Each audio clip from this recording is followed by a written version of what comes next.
Hello everyone, कैसे हैं आप सब। उम्मीद है आप सब बहुत अच्छे होंगे।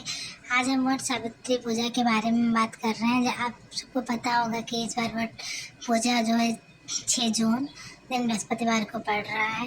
आप सभी माताएं जानती हैं कि वट वृक्ष की पूजा करने से जो सावित्री माँ है हमारी, सभी के जीवन में पति सेवा करने में, अपने पति धर्म का पालन करने से क्या प्राप्त किया जा सकता है, इन सब चीज़ का दर्शन उन्होंने अपने जीवन में कराया। ऐसी बहुत ही सुंदर कथा जो सावित्री माँ की है। वट वृक्ष की पूजा करने से, माँ सावित्री की कहानी सुनने से, उस वृक्ष को, इस व्रत को करने से जो लाभ मिलता है वो अद्भुत है। जो चाहते हैं मेरा पति निरोगी काया हो, निज संतान प्राप्ति हो।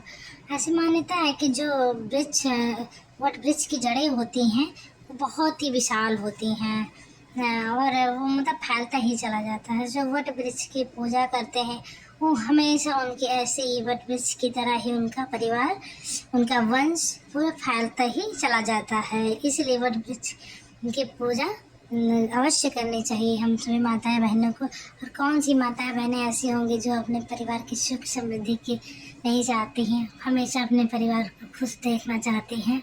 ऐसे ही हम कथा माँ सावित्री की है जो हम बता रहे हैं आपको। अगर कुछ गलती होगी तो हमें ज़रूर बताना कमेंट करके। माँ सावित्री एक राजकुमारी थी जो एक राजा की पुत्री थी।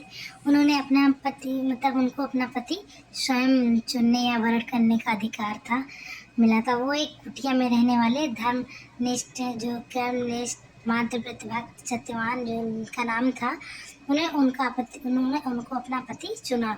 नारद जी ने उन्हें कहा था कि ये अल्पायु हैं, बहुत सारी चीज़ें बताई उन्होंने, लेकिन फिर भी माँ सावित्री ने उनकी बात कोई परवाह नहीं की, उनकी बात को नहीं माना और उन्होंने उनसे विवाह कर लिया, यानी कि सत्यवान जी से विवाह कर लिया। और वो सत्यवान जी के माता पिता भी अंधे थे, उनको नेत्र नहीं थे, नेत्रहीन थे यानी। फिर भी वो अपने सास ससुर की पति सेवा करने लगी। पति अपने नित्य कर्म निष्ठा के साथ अपने जीवन को जी रहे थे। एक दिन वो लकड़ी काटने के लिए गए और लकड़ी काटते हुए ही वृक्ष से मूर्छित होकर गिर गए और माँ सावित्री ने उन्होंने अपने गोद में उनको ले लिया और उनका सर सहलाने लगी। और इतने में ही यमराज महाराज जी आ गए और उन्होंने कहा, आज इनका अंतिम दिन है, इन्हें मैं अपने साथ लेके जाऊंगा। सावित्री माँ ने कहा, कोई बात नहीं, लेकिन मैं भी इनके साथ चलूंगी।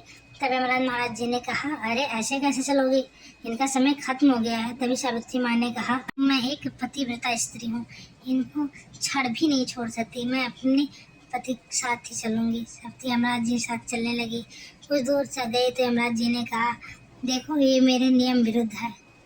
यमराज जी भी ऐसा नहीं कर सकते थे, तो उन्होंने कहा, ये हमारे नियम के विरुद्ध है, मैं तुम्हें नहीं ले जा सकता। तभी यमराज जी ने सब माँ सावित्री से बोला, तुम एक वरदान मांग सकती हो। तब सावित्री माँ ने बोला, ठीक है, मेरे सास ससुर के नेत्र आ जाएं। तो बोला, यो मस्तो, ठीक है। इतना कहते हुए यमराज जी आगे चल दिए और फिर से माँ सावित्री उनके पीछे पीछे चलने लगी। फिर यमराज जी बोले, अब क्या हुआ, तुम कोई दूसरा वरदान मांग लो, लेकिन फिर चले जाओ। तो फिर से सावित्री माँ ने बोला, मेरे सास ससुर का जो खोया राज्य है वो मिल जाए। तभी यमराज जी ने बोला, यो मस्त, और फिर से वो चल दिए। तभी सब माँ सावित्री उनके पीछे पीछे फिर से चलने लगी। फिर से यमराज जी ने बोला, तुम तीसरा और आखिरी ये एक और वरदान मांग सकती हो, बोलो तुम्हें क्या चाहिए। माँ सावित्री ने बोला, मुझे 100 बच्चों की माँ बना दो। और यमराज जी मतलब थोड़ा सा गुस्से में उसमें आके उन्होंने बिना सोचे समझे बोल दिया, ये मस्त हो। इतना कहकर यमराज जी चल दिए और माँ सावित्री उनके पीछे पीछे फिर से चल दी। तभी यमराज जी ने बोला, तुमको 3 वरदान दिए, अब तो पीछे छोड़ो, अब क्या चाहिए तुम्हें। तो उन्होंने बोला, आप ही ने तो बोला है कि मैं 100 बच्चों की माँ बन सकती हूँ, मेरे पति को तो आप लेके जा रहे हैं, मैं एक पतिव्रता स्त्री हूँ, मैं अपने पति को छोड़कर सपने भी किसी और पुरुष को नहीं देखती, अगर इनको आप ले जा रहे हैं तो मैं कैसे 100 बच्चों की माँ बनूंगी। तभी यमराज जी उनके धर्मराज जी भगवान जी बड़े खुश हुए और उनके प्रेम और व्रत को देखकर उन्होंने उनके प्राण वापस कर दिए, लौटा दिए।